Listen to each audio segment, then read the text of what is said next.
preparations ka ba ginawa pag ganyan tatakbo ka? In all honesty, it's important to actually train, especially pag marami kang ginagawang trabaho. So what I do, 3 months before the race, what I do is I plan a training program. Kasi I don't just bike, I also run. So it's important that I'm able to train for both sports para hindi ka ma-injured and also to have a better time. I've been doing it for several years, and I always make it a point to train for several months just to really prepare for it. And it's good because I get to really spend a lot of quality time alone and training. Yeah. Papa P, si Ma'am Charo ba hindi mo in-encourage na tumakbo rin? Hindi naman kami umabot doon, pero sana siguro naman tumatakbo si Ma'am Charo. Parang super close kayo ngayon, Papa P. Eh, Tita Charo. No, I've always been close to her. You know, she's really one of the people that made it happen for me. You know, in ABS, she's one of those that really believed in me. And whenever I would have a chance to talk to her, she would always give me good advice. You know, and I was just able to actually tell her just recently, nung nasa San Jose kami sa ASAP, sabi ko, Tita, one of the reasons why I became a producer is because of you. Sabi ko, you inspired me. Sabi ko, from being an actor, na transcend mo yun, naging producer ka, and a successful one at that.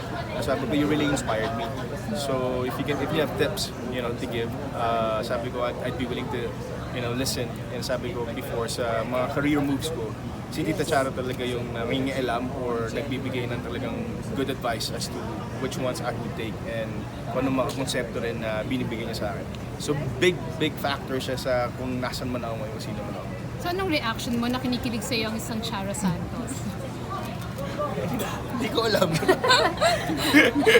Ano reaction ba doon? Na, di ba parang sa stature ni Ma'am Charo, ikaw yung kinakikiligan niyang aktor. Dati ba yun eh? 7K pa lang eh. Nakakatuwa naman. Ano nga sabihin ko? Willing ka ba, Papa P, if ever na may mag-pitch sa inyo ng story na parang may we wanted to December work affair? together. Hindi nga natuloy eh. May gagawin dapat kami. Kaso hindi nagkatugma sa skits. Hopefully, yeah, we're very much open and we actually think marami na siyang concepts na binigay sa akin pero wala pa kaming concept. Actually, she even said if there's anything that we can work on together, gagawa siya sa amin. Pero kung ikaw ang bibigyan ng chance, mas gusto mo ng older sa'yo or yung younger ang maka... It really doesn't matter.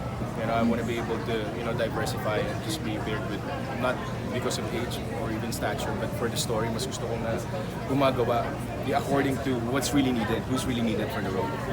Sa ngayon, Papa B, kasi usong-uso pa rin yung mga napapartner pa rin sa younger. Sa mga youngsters ngayon, like Kathryn, Liza, Nadine, sino yung choice mo na maging leading lady? Sa totoo lang, gusto ko sila makapareho lahat.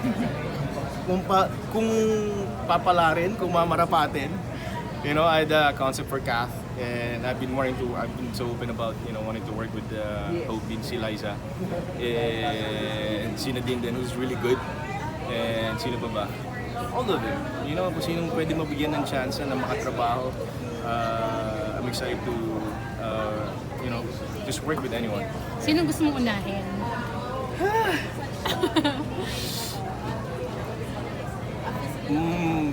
Ginagawa ko yan kay Alessandra. Hindi ko lang magsalita. Ginagawa ko yan kay Alessandra. We're done next week. So I might be able to cut my hair for my next film. So yun, tignan natin. Yung next film mo is about Claudine, right? Yes. Let me just rehash some of the questions. How ready are you for this role? I've been waiting for it. Ilang years na yan. It's been in Star Cinemas Baul for the longest time, and it's always been Clau and I. So we waited 15 years for this, and I'm just really excited that it's finally happening.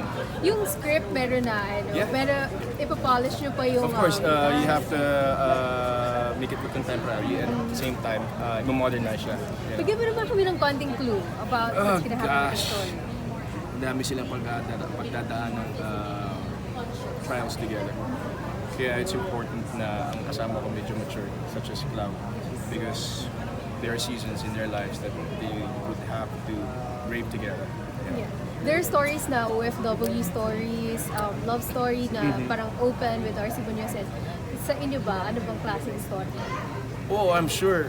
Hindi ko pa napanood to. So, sana naman different siya. Of course, this I don't know how to classify it for now, pero hintayin natin. So new look ka na dito. Yes, It's gonna be a different Piolo Pascual. hopefully. Kaya ba ganyan ka, Papa P, may mga earrings? Oh, sa pelikula namin ni Alessandra, nasa Korea kami na anak ko one time. I've always wanted to have ear piercing. So sorry, nasuot ko lang kasi nagsushooting ako. So yeah, it's all 6 holes. I want to complete 10. I don't know why, but dun lang.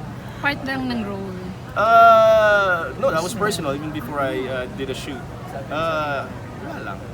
Ano tong change image? Hindi. Para Are you kasi ragged though? Siguro, you can call it rugged, pero siguro, I take it upon myself to always try to not look different, but to at least reinvent, through the way you look, the way you cut your hair. So para at least naman, may variety rin yung mga roles na pwede kong gampanan. So it's conscious that I diversify with the cuts para at least hindi pare-pareho yung itsura. Aabot ka ba dun sa point na parang kay John, yung long hair, yung mahaba yung beard, and Hindi ko mababa. Long hair. Hindi ko kasi siya mapahaba, puti kasi siya eh.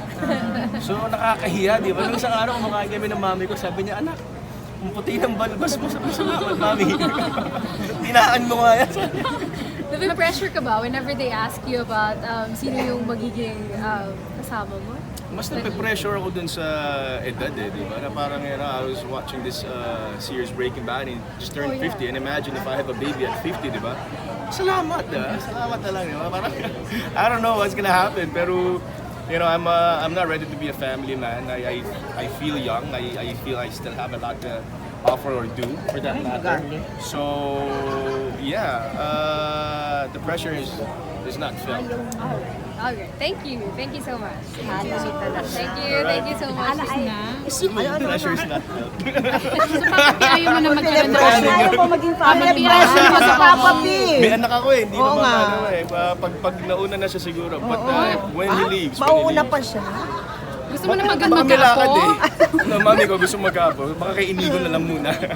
Sabi mo kanina, nakakapag-isip-isip ka ngayon kasi Yeah, dude. ano ba yung mga pinagnilay-nilayan natin? No, it's just really about where you are in life. I mean, moving forward, your purpose and where you can take, the road you're on. So I'm like, trying to discover myself more as to how else I can grow, as an individual, maybe as an actor, as a singer, producer, anything. So I'm like, I want to be able to know more about myself. Ano pa pwede kong gawin sa buhay ko, sa industriya, sa mga endorsements ko. And just to, really focus on things para hindi ka lang. Papa P, sabi mo hindi ka pa ready maging family man. Ano pa bang kulang? Ay, yung Oras. financial. So Oras. financial stability, wala naman. I'm a very simple person. I was just talking to my makeup artist and sabi niya, sabi ko because I don't really do anything. I love to travel. That's my only experience. And I still want to be able to cover more countries, so that's why I guess I don't want to entertain any thought of being in a romantic relationship. Is because this is the thing I've really wanted to do, to travel the world. And just, now I'm able to do it. Do you vlog? No, I don't. So after 20 years, I'm finally able to do it. And personally, that was a goal for me. I'm sorry? Di ba may mas maganda may kasama pag Oo nga, namamasyal? di ba mas masarap yung may Sama kasama? ka raw. Yeah, of course. At least, when I get married, pwede ko sabihin, ito yung pinuntahan ko, the experiences. Kaya nga. Pero I want to experience it on my own, just to really, I saved up for this time of my life, for this season. And I'm really enjoying my freedom. Na nakakabiyahe ako, at my own pace. Top 3 destinations mo. Locally, it's really El Nido for me, Palawan. But Italy. I was in Italy. I was in Florence for 2 months just this year. Next year we want to go South America. I want to be able to visit South America and New Zealand. So yun po. O ito ka, last na lang Papa P. Single uli ngayon si Casey. Wala bang ano? Single din po ako. Hindi ba possible ba na may part 2, gano'n? Love is lovelier daw, second taon. Okay with that? Fine with that? Pero friends na kayo, di ba, Papa P? Oh yeah, we're good. Christina and I are really good. I haven't seen her for a while, so I hope she's always okay. I don't necessarily stalk her on IG, but I see what happens, of course, dun sa mga lumalabas. So I'm happy for her. May beach siya sa Palawan. Ako rin po. Beach sa'yo. Secret! Thank you. Secluded Papa, beach. Papa,